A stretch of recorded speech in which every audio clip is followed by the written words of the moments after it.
Kabbalah's influence on the founding fathers. Yeah. Yeah, this is one that I get a lot of blowback from, but I mean, it's very so with the founding fathers. Again, I want to frame this in a way that it's like I'm not saying the founding fathers were Kabbalists, but like you can see that the influence was there because there's a letter that Thomas Jefferson wrote to John Adams, where he is urging him to look into all of these Jewish texts, and he's naming them. He's naming the Mishnah, Kabbalah, the Zohar, like all these. I don't think he says Kabbalah, but he names like the Sefer Yetzirah, the Zohar, like all these Jewish mystical texts. And he says that we need to look into this to understand how to frame the morals and ethics of our nation. And so, the question is like, how does he know about that, and why is it even like, why does he feel that's necessary? I don't think, and there was actually some evidence that there was Kabbalistic influence with Benjamin Franklin, who he met with I think it was Ezra Stiles, who was the president at Yale University, and was a Christian Kabbalist. I think more so, with a different kind of I guess a more evolved approach to it, but he has a famous quote saying that he believed that Kabbalah was worthy of transmission throughout American universities. So he had met Franklin had met with Ezra Stiles to inquire about Kabbalah, and we see in the iconography of the founding of the United States with, simply on the dollar bill. You can just look at the dollar bill, and everyone kind of like interprets that as Masonic, which is true. But Freemasonry is also a Kabbalistic institution, so a lot of the symbology is Kabbalistic.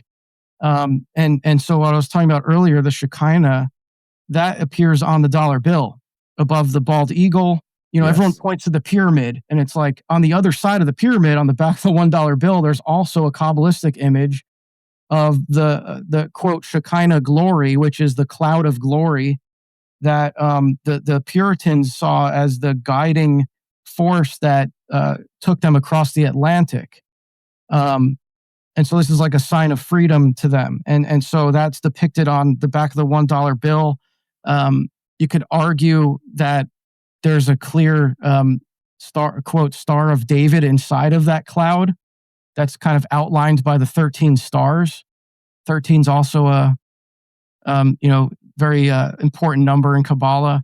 And there's a legend that this guy Haim Solomon, who helped fund the Civil War, that was a kind of a nod from Washington to show his debt to Haim Solomon for helping fund the Revolutionary War. Wow. I did not know that part. Okay. People, if you've got dollars, look at them. What does the Shekinah look like? Well, it's usually depicted like a cloud. So, and you even hear this, I grew up Protestant, and I heard Shekinah being taught from the pulpit. Oh, you did? Oh, yeah. Yeah. Like, the Shekinah glory. I mean, I've found clips of R.C. Sproul preaching about this. It's in his work. It's in John MacArthur has referenced. It's in the MacArthur Study Bible. I actually did a search on this. It appears 19 times in the MacArthar Study Bible. In footnotes? Yeah. I think that's in my footnotes. Yeah. And it was also added as a section heading, and I believe First Chronicles in the New American Standard Translation. It says the Shekinah glory. So this word Shekinah, it doesn't appear anywhere in the Old Testament Hebrew. It's purely a Jewish mystical concept. I'm looking up. I wonder if I could search Shekinah John Hagee. I'm suspecting. Oh, I know for a fact he talks about it. Yeah. Okay. I know for a fact he does. But I mean, that I Wow. use that as kind of like evidence to show it's like my question is basically like, okay, if you want to doubt all of this history, you want to say that I'm kind of crafting this narrative that isn't there. Why is it that these preachers who are still alive today, these highly influential evangelical preachers, still use this term? And Right. again, I'm not saying that that means they study Kabbalah. I think actually they probably have no idea that it's Kabbalistic for the most part. The thing is that the presence of this doctrine is still there in Protestant or in evangelical theology. Yeah.